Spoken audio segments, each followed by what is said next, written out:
The green loss, the blue loss, and the brown loss. Hindi talaga? Ano to first view? Ang green loss, brown loss, at saka blue loss? Doon lang umiikot po ang environmental loss. Kailangan nyo lang po maintindihan yun. Sige, okay lang. Bibilisan natin. Okay, definition muna tayo. Okay. Environ, ibig sabihin, ano yan siya? Ano?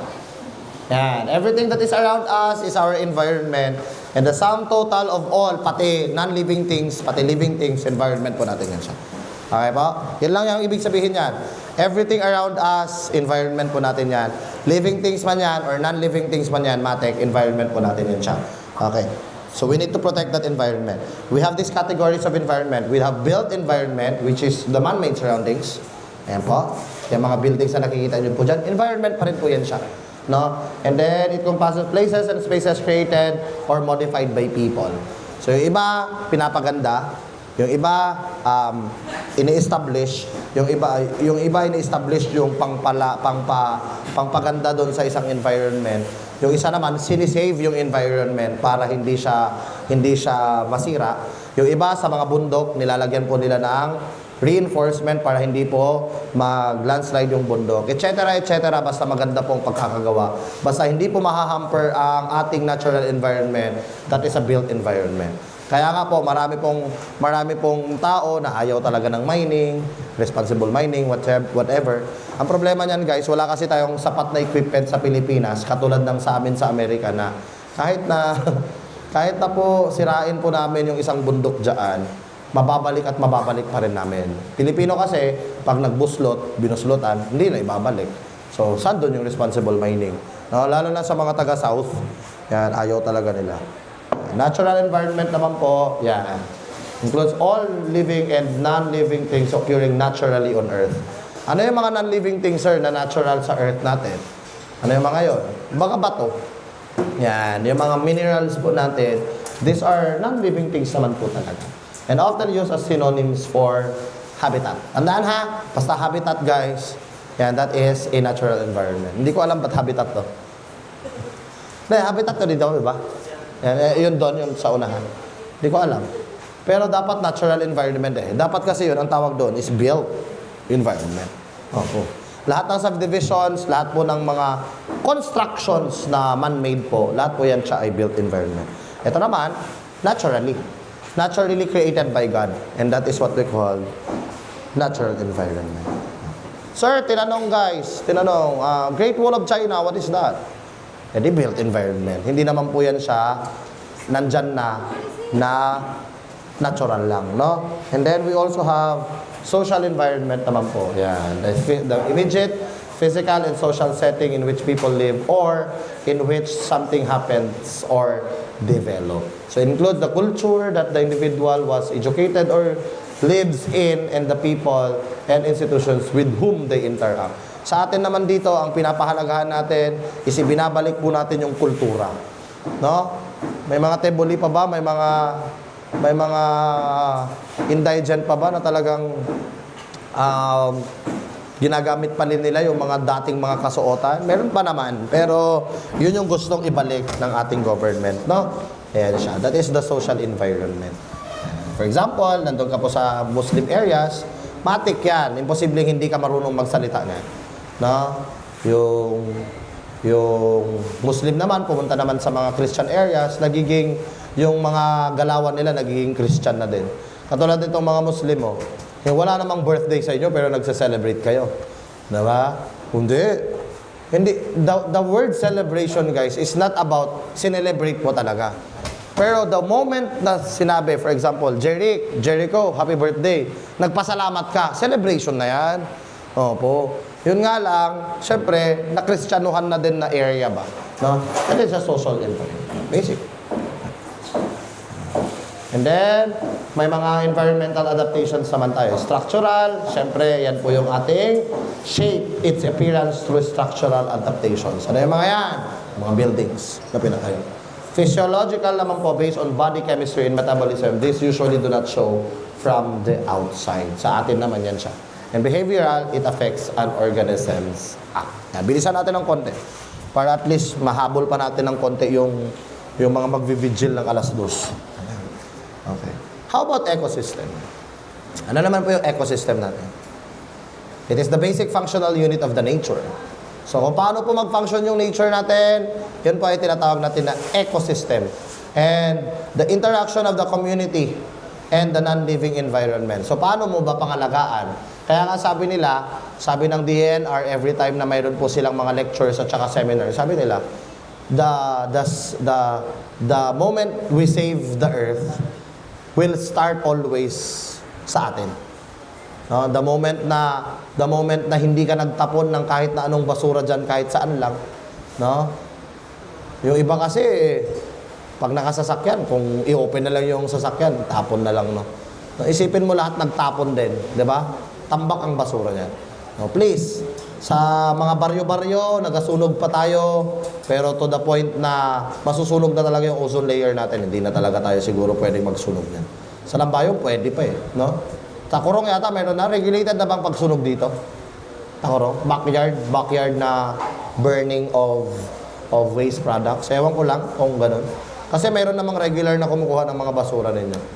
Yan. Forest ecosystem naman po, syempre, sa trees po yan sila. Shrubs, herbs, microorganism, and animals. The trees being the most obvious living structure. No? Basic. Kung saan may forest. Kaya na po yung ating forest ecosystem. May mga forest dito, mga bulubundukin na lugar, mga ganyan. Forest ecosystem. And then, we also have freshwater and wetlands. Yan.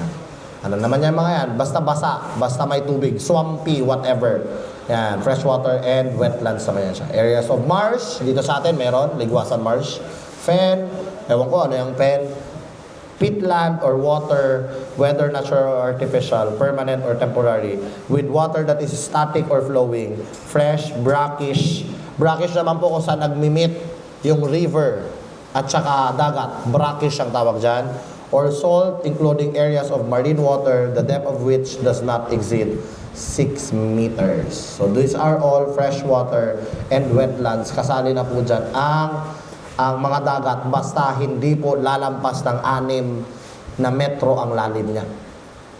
Kasi karagatan na po eh. Sea, oceans na po kapag lumampas ka po dyan sa 6 meters na lalim. Okay? So freshwater and wetlands ang tawag dyan.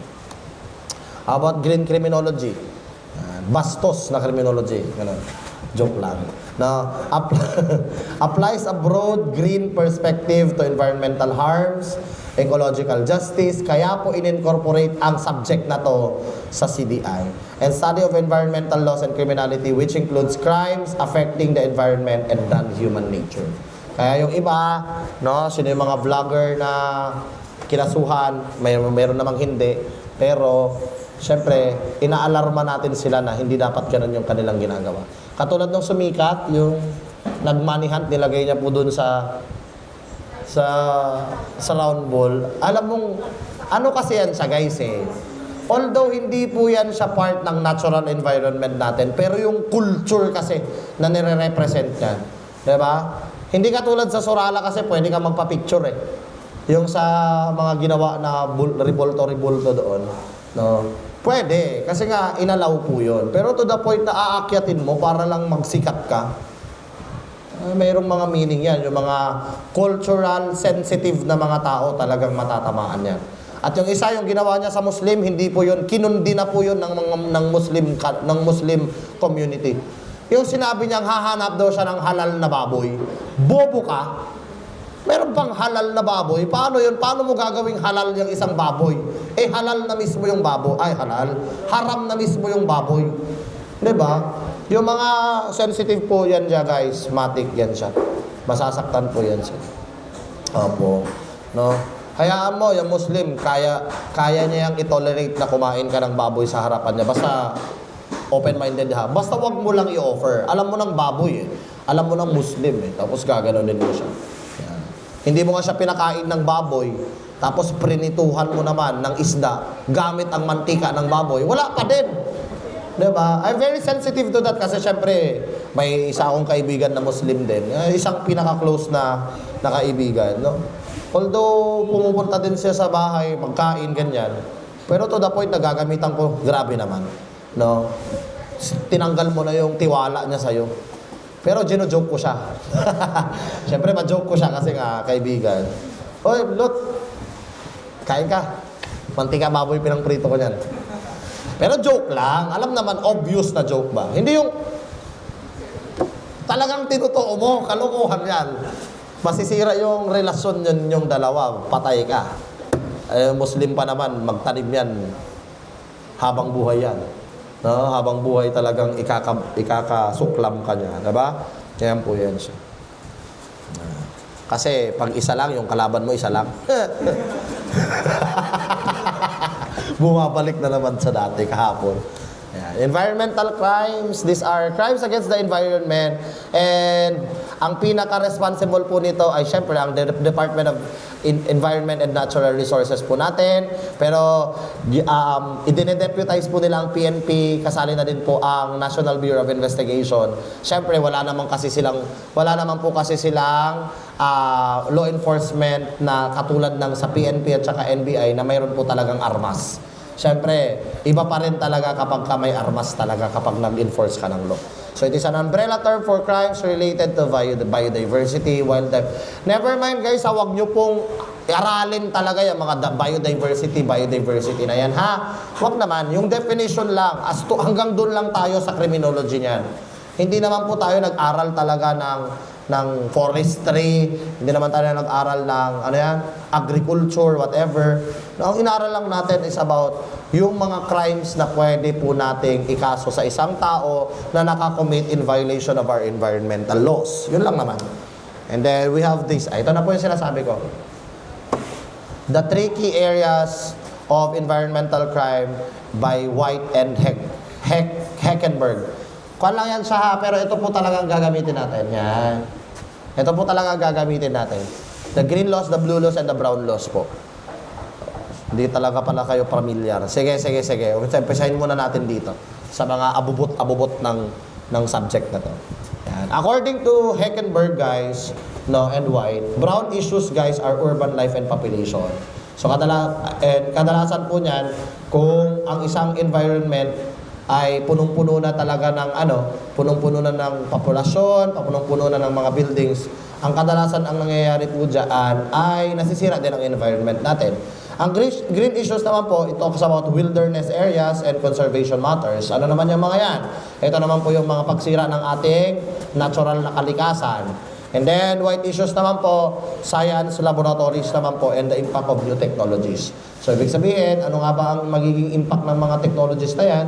Impact ng mga advancement ng technology, whatsoever. Yan naman po yung pinag-uusapan sa white issues. According po yan kay White and Heckenberg. Pero ang ating focus is yung mismo dito sa Pilipinas, which is green laws, blue laws, at saka brown laws. Yun lang naman. Yan. So, environmental justice. So that is the goal of achieving adequate protection from the harmful effects of environmental agents for everyone regardless of age, culture, ethnicity, gender, race, or socio-economic status. And sabi niya nga, makakamit lang po natin ang environmental justice through the collaborative and collective efforts of all the people of the Philippines. Yun lang naman. Kung ikaw, yung mga balat ng inyong mga shampoo, mga girls, ha? Balat ng mga shampoo ninyo, wag nyo ipalagay sa drainage diretso, ha? Ilagay nyo sa isang trash can.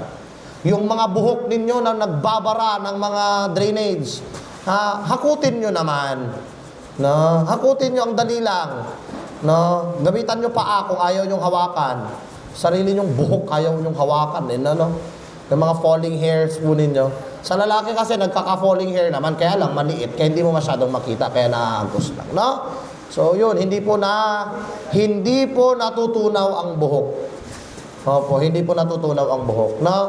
Even sa crocodiles, guys, pag kumain po yan sa buhok ng tao, kapag tao po ang kinain niya, hindi po yan siya natutunaw. That is why, tinanong ko yan siya doon nung pinasyal ko po yung anak ko sa crocodile farm at hindi niya nahabukatan si Pangil. Namatay na si Pangil that time, yung pinakamalaking crocodile nila na existing. No? Tinanong ko po kasi nandun po yung statwa ni Lolong. Kasi doon po kasi si Lolong inotopsy sa crocodile farm ng Davao. Kung ano daw po yung nakikita mong statwa, ganun daw kalaki talaga si Lolong. Which is, putang ina, ang laki. As in. Kasya 3 tao, tol. Apo. Ngayon, sir, siya ba daw talaga, tinanong ko siya ba talaga yung hinahunting? Actually, hindi daw. Kasi upon autopsy, di ba, doon sa agusan kasi, ang issue niyan dati is, may kinain na daw ng mga tao. Tama? Upon autopsy, doon na lang napatunayan na wala pala siyang nakain na tao. Opo, kasi wala pong residue ng human hair. Kasi hindi daw po talaga natutunaw yan sa tiyan ng buhaya. Ngayon, ibig sabihin, tol, may mas malaki pa kay Lolong. Opo. Nakipag-contest po daw dati ang Crocodile Farm na sana sila na lang mag-alaga.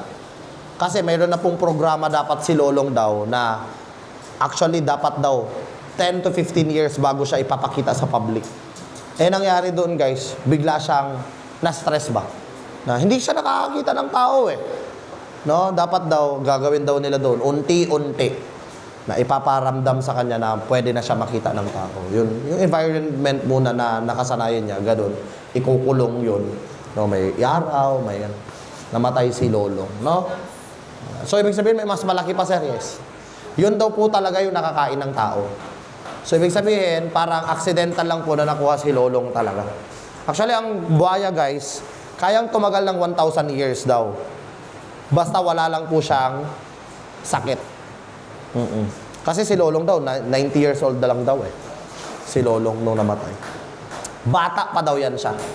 At ang buhaya, ang katang-tanging hayop sa mundo na nagnanakaw. Joke lang. Ang buhaya lang po ang joke lang.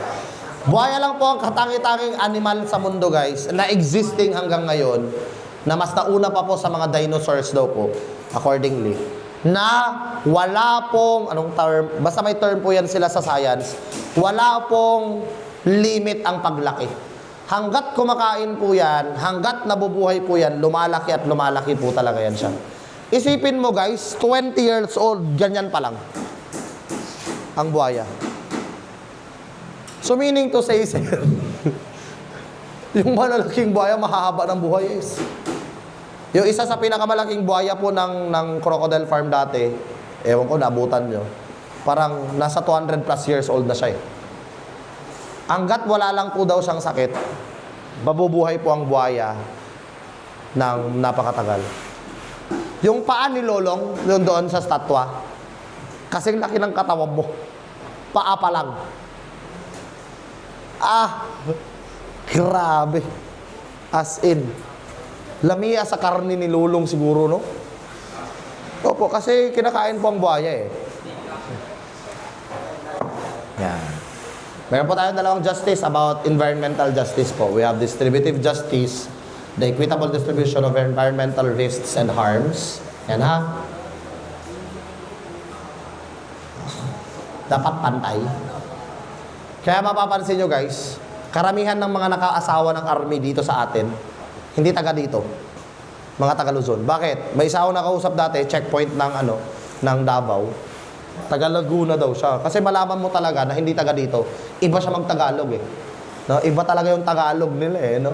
Nakakagago yung pagtatagalog nila Hambugero Sila ang tunay na Tikalon. Kasi, mga classmate namin na from NCR, kasi sa training ng BGMP, halo-halo yan from all over the Philippines. Mag-Tagalog sila yan, tol, masasaktan ka. Ano pag ginagawa ng mukha mo? Gaganyanin ka? Tapos tutuhanan, hindi ka tulad sa Ilonggo, nag-joke no? Malaman mo nag-joke sa kanya talaga, tagilid yung mukha mo, tol. Grabe naman. And then, procedural justice focuses on the right of the stakeholders to participate in decision-making process concerning the environmental and enabling them to access relevant information and application. Ano naman yung mga basic rights natin? Wait lang Wait lang.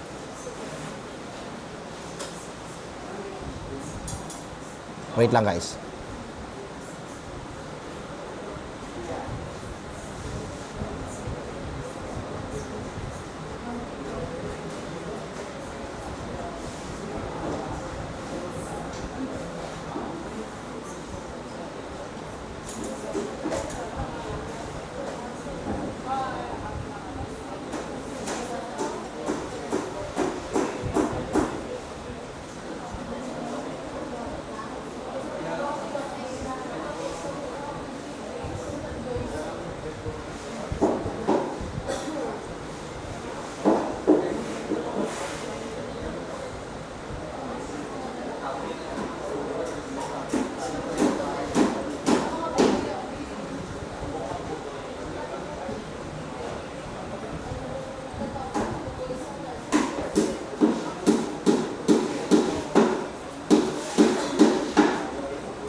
Okay. Una, sovereignty, guys, over natural resources and the obligation not to cause harm. Yan po yung isa. So, it gives the state the right to the utilization and benefits over the resources within its territory and the right of the states to be free from external interference. Ang problema, na-predict na po yan ng Marcos na senior, hindi yung Marcos na bago ha. Na isa po sa pinakamayaman dapat ang Pilipinas. Ang problema, hindi po natin na-utilize ng maayos yung resources natin. Kung meron lang po sana tayo guys, matinong mga leader, maganda po sana. Isipin mo guys, may tubig tayo. Yung ibang bansa nga, wala ngang tubig. Pero, ang yayaman, bakit hindi natin ma-apply dito sa Pilipinas? At andito po ang perlas, kaya nga perlas ng silangan or Pearl of the Orient Seas. Problema. Wala ngang pambuslot Kaya nga inaagaw ng China no? Kaya, principle of prevention. Yan. Ang problema, ang Pilipino, basta kanal, basurahan. Walang Pilipino. No? Aims to stop environmental damage even before it occurs or when it is critical and potential damage may already be irreversible. That is why importante po ang education. Bakit? Mapapansin nyo. Now, without offense sa mga Muslim brothers and sisters natin. Kita nyo po yung mga area nila dati, hindi naman po ganyan. Pero ngayon, tingnan mo, medyo okay-okay na. At pausbong na din. Kasi natuto na din silang mag-aral at alam na din po nila yung epekto niyan sa kalikasan natin. 'Di ba? Dati po talagang no? Kapag hindi educated yung mga Muslim brothers and sisters natin, ganun yung area nila. Pero ngayon, medyo umuunlad na din. And even sa atin, tingnan niyo sa atin, ang leaders natin dito sa Sultan Kudarat is Muslim. In fairness po, no? In fairness po, no? Makikita nyo naman yung development actually. Lalo na dyan sa tabi ng school nyo. Di ba? Ano lang man yan dati, guys? Kakangkungan yan dati. As in, kangkong, swampy area yan siya dati. Tingin nyo ngayon na nangyari. Di ba? At least mayroon naman tayong ipabugal ba? Bugal? Ipahambog. Ipahambog, no? Na kung bisitahon ta, hindi man ta basta-basta ba? No? Actually guys, ang kilala sa atin guys, kahit nasa Surigao area, yan, Caraga area, Bukidnon area, pati Davao area. Ang kilala sa Sultan Kudarat, sasabihin, saan ka sir? Taga Sultan Kudarat. Saan yan sir? Yung may magandang kapitolyo? Yan talaga. Kasi kung papansinin mo ang kapitolyo ng iba guys, hindi. As in, hindi mo siya masasabing ganun kaganda. Kumbaga pa, mas maganda pa po ang munisipyo ng Esperanza. Kita mo, Esperanza Municipality, no? Okay Sabi si Sir Junjun Pluten niya. No? And then, precautionary principle, that is, ang mga advocates that, yung mga advocate po natin, nag-advocate po sila that the potential harm should be addressed even with minimal predictability at hand. Pansin nyo? Paano na lang po kung wala na po yung mga glazers natin? Ano na po magkokontrol ng lamig sa mundo? Diba? Unti-unti na po silang natutunaw actually. Natutunaw na po ng paunti-unti yung mga glazers natin doon. Nung last na bumisita ako doon, medyo maliit na talaga. Joke lang. Marami naman kayo. Sustainable development. Yan po yung isa sa mga adhikain ng ating NEDA, pati ng ating Department of Environment and Natural Resources. Na kung saan, kailangan yung development mo naman, masustain niya yung sarili niya at hindi nakaka-hamper at nagiging risky sa environment natin. So the process of developing land, cities, businesses, communities, etc. that meets the needs of the present without compromising the ability of future generations to meet their own needs. Saan kadalasan may sustainable development, guys? Sige nga. Camp Sabros, sustainable development yan. Without damaging the bundok mismo. Tupi, ano nga niya? Ano ang pangalan dyan? Hindi no? G-Farm pataas. Hanggang Euphoria, lahat-lahat dyan. Bago po yan sila magpaganyan, kahit na sarili po nila yung pagmamay-ari nila, private property yung iba dyan, kailangan po, i-pattern nila yan sa sustainable development. To the point na hindi na dapat masisira. Another example is the Lake Holon. Mayroon po siyang recovery or rehabilitation period. Hindi po pwedeng for the whole year, papaakyatin mo yan. Hindi po, masisira po yan. Kailangan niya pong mag-recover. And that is what we call sustainable development. Sir, bakit? Hindi ba pwedeng i-close na lang yan? Hindi rin pwede. Kasi, syempre, tourism is money. No? Tourism is money. Nakapunta na kay Boracay? Babae lang man ang ginatanaw dito, part. Actually, expectation versus reality po. Ang maganda lang talaga sa Boracay, syempre, marami na pong establishments. At hindi po, basta, hindi ko ma-appreciate. Maganda pa po yung mga beaches dyan sa Oriental. Yung virgin na virgin pa. Baka dahil lang din sa tourism, kaya nakilala ang Boracay. Mas maganda pa po ang Pink Beach sa Zamboanga. Sino nakapunta? Pink Beach. Yeah. Intergenerational equity. Ano naman yan siya? Each generation's responsibility to leave an inheritance or wealth no less than what they themselves have inherited. Yun ang problema. Because you were labeled, no? The 2,000 na babies hanggang sa kasalukuyan, you were labeled as the worst generation actually. So kailangan sana, no? Wala man tayong pakialam. No, sana baguhin po natin yung ganun na label sa atin, no? Na mayroon man lang sana tayong legacy sa kanila. Problema, wala eh. No? Tang inang legacy yan. Anong hinihintay nyo? Walang legacy yan. Sinanonood ng latest battle ni GL. Grabe nga utok. And then, rights-based approach, the right of person to environmental protection has the same label as basic human rights. Yun sana daw. Ang pagmamahal daw po sa ating inang bayan, sa ating kalikasan, sa ating earth, ay katulad lang din po ng pagmamahal natin sa ating basic human rights. Ano nga yun? Nakalimutan ko kung kailan. The world, 1 hour lang naman, world's brownout hour. Actually, ang laki daw po ng sinave niyan. No, at kinaganda ng ating Mother Earth kahit 1 hour lang na nag-brown out sabay-sabay sa buong mundo, no? Yan lang. And then actually last na kasi mayroong mga Muslim. Magsisimba kayo or hindi na? Magsimba? Okay. Sige, last. International Union for the Conservation of Nature, lumabas po ito 2023 yata na exam. Yan. Hindi nyo kailangang aralin lahat. Yan na lang, nilagay ko na lang dyan. Ang tatandaan nyo lang po dyan sa International Union for the Conservation of Nature is that it is an international organization working in the field of nature conservation and sustainable use of natural resources. At ito po ay matatagpuan sa Gland, Switzerland. Kuan ba sila? Sila ba ay karapat-dapat na nandoon po at mayroon pong International Union for the Conservation of Nature? Yes. Kung ano po, yan lang po siguro ang isang lugar daw, sabi ng kasamahan namin dati na nag-resign na nandun sa Switzerland.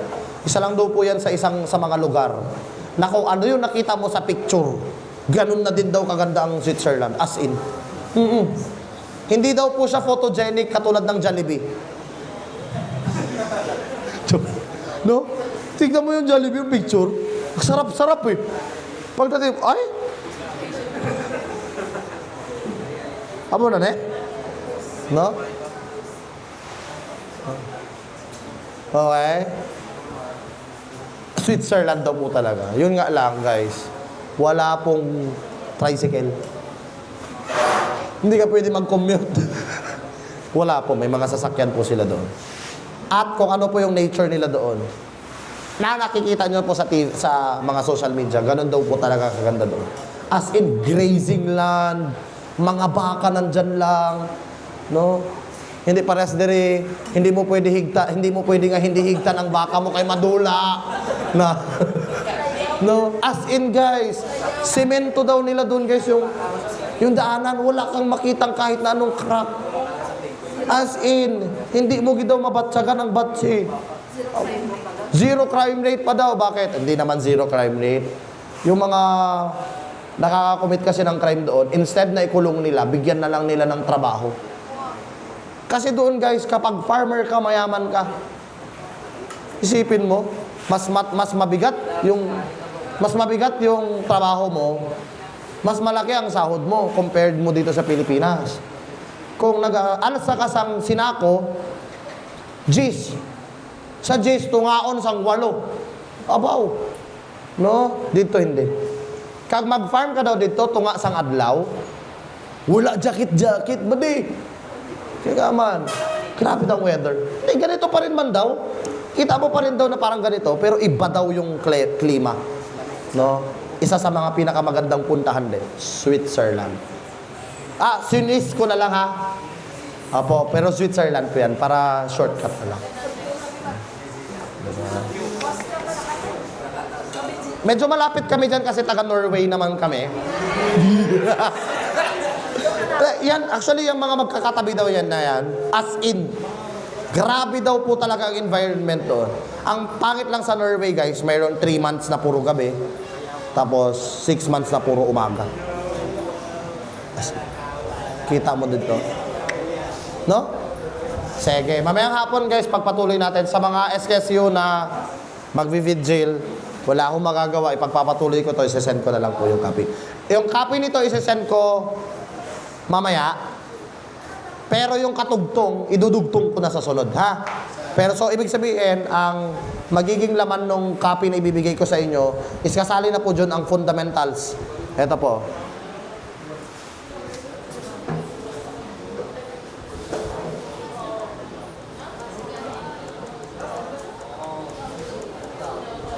Ayan, please save the Mother Earth. Apo. Ayan. Isali na po, Punda at saka Entel. Okay po. Kasali lang po dyan, isasabay ko na po sa ibibigay po sa inyo. Very shortcut version na po, hindi talaga mapigilan, mahaba pa din talaga. So mapapansin nyo dito, may iiksi na po yan siya. Kasi very self-explanatory po ito. Ang problema guys, hindi ko talaga siya mabibigay sa inyo na matuturo sa inyo ang English talaga siguro. Pero expect guys na next Saturday,